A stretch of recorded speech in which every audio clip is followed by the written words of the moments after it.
YouTubing করতেছি বা হচ্ছে যে ফ্যামিলি ওর এটাকে ভালো চোখে দেখতেছে না। দীর্ঘ 8 বছরের সম্পর্ক টিকিয়ে রাখতে ইউটিউব ছাড়লেন বাংলাদেশের জনপ্রিয় ইউটিউবার হৃদয় আহমেদ শান্ত।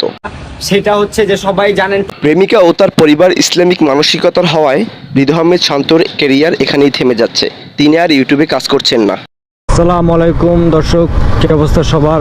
সবাইকে আমি এর আগে অলরেডি বলে ফেলেছিলাম যে আমি আমার ইউটিউব চ্যানেলটা সেল করব। তো ফাইনালি আমার চ্যানেল আমার নাই, এখন আরেকজনের হয়ে গেছে। আমার হৃদয় আহমেদ শান্তর পিছে যে ইউটিউবার ট্যাগ ছিল ওইটাও এখন নাই। তো আজকে এই টাকার জন্য হচ্ছে একটা স্বপ্ন বিক্রি করে ফেললাম। ইনশাল্লাহ এরকমের টাকা গ্রহণ করে ফেলবো বাইরে গেলে। দোয়া করবেন সবাই। দোয়া করি যেন এরকম টাকা আল্লাহর রহমতে ইনকাম করতে পারো। দেখ এই নাও হৃদয়।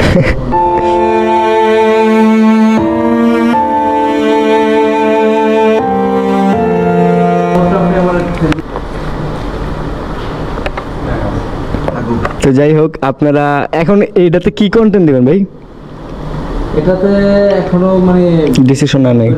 হ্যাঁ। দেখি কি করা যায় আর কি। যদি পসিবল হয় তাহলে ভিডিও ডিলিট করে দিন।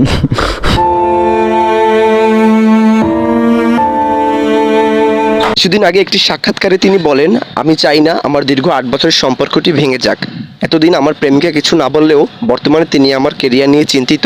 তিনি বলেন, তুমি এমন কিছু করো যেন আমি সকলকে বলতে পারি যে আমার হাজবেন্ড এই জব করে বা এই ব্যবসা করে। এই নিয়ে হৃদয় আহমেদ শান্ত একটি বেসরকারি টিভি চ্যানেলের সাক্ষাৎকারে বলেন, বা হচ্ছে যে ফ্যামিলি ওর এটাকে ভালো চোখে দেখতেছে না। ও বলতেছে যে সাইডে একটা, ও বলতেছে না যে ছেড়ে দাও, বলতেছে সাইডে একটা কিছু করো। ফানি কন্টেন্ট এবং চমৎকার অভিনয়ের ফলে বরিশালের আঞ্চলিক ভাষার মাধ্যমে তার শর্ট ফিল্মগুলো ইতিমধ্যে বাংলাদেশে ব্যাপক জনপ্রিয়তা লাভ করেছে। তিনি হতাশা ব্যক্ত করে বলেন, ইউটিউবের মাধ্যমে আমি লক্ষ লক্ষ টাকা ইনকাম করতে পারলেও কিন্তু আমার প্রেমিকা এবং তার পরিবার সেটি বুঝতে চাচ্ছে না।